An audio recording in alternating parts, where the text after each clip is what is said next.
ሐረገ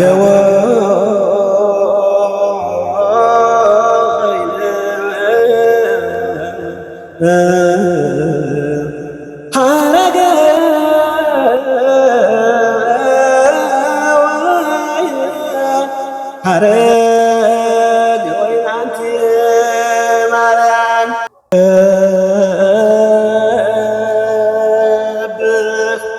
ጸጋኪ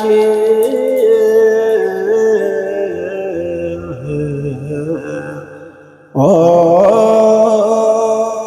እግዝእትየ ማርያም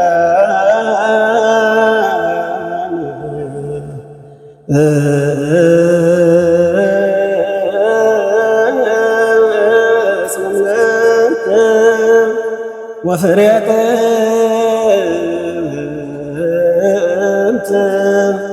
በማና ወያቄም ዘሰሰት ሐረገ ወይን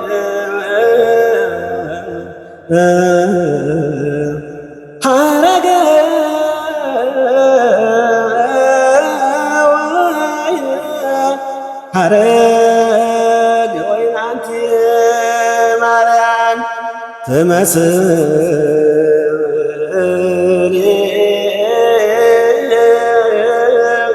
ፊደለ ወተወልድ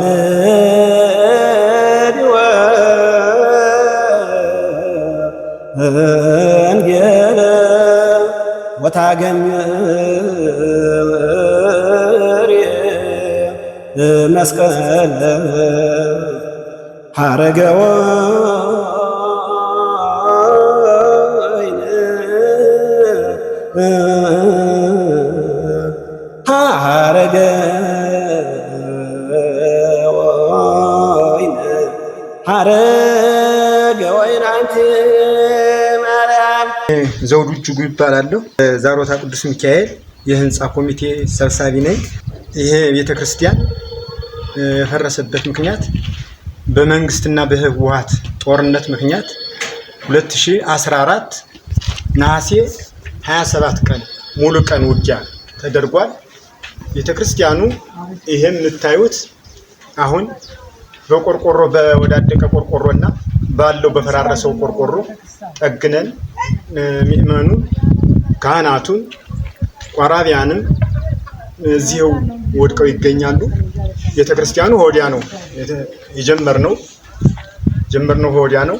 አሁን ግን ምንም አማራጭ ስናጣ ለጊዜው በቃ ባለው ቆርቆሮና ባለው ከኛ በሚገኙ እንጨቶች ነገሮች አቋቁመን እየተገለገልን ነው። ግን ይሁን እንጂ ያም ሆኖ እንደምታዩት በባህር ተነክሮ ነው ያለ። ይሄው ንዋየ ቅድሳት ውሃ ላይ ነው።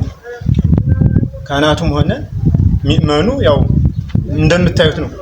እኛም ለመስራት የአቅም እጥረት አለብን። ህዝባችን ድሃ ነው። ዋግ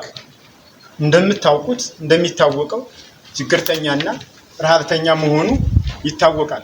እትም አይደለም ቤተክርስቲያን ለመስራት ቀርቶ ለካህናቶች ለሚያገለግሉት ደሞዝ ለመክፈል እኮ የሚያጥረን ህዝቦች ስለሆነ ያለ ቤተክርስቲያን ስለማይሆን ያለንን ክርስቲያን የሆነ ተወላጅም የሆነ ያልሆነ በሃይማኖት የተጠመደ በሙሉ 5-10 እንዲደግፈንና እንዲረዳን እንፈልጋለን።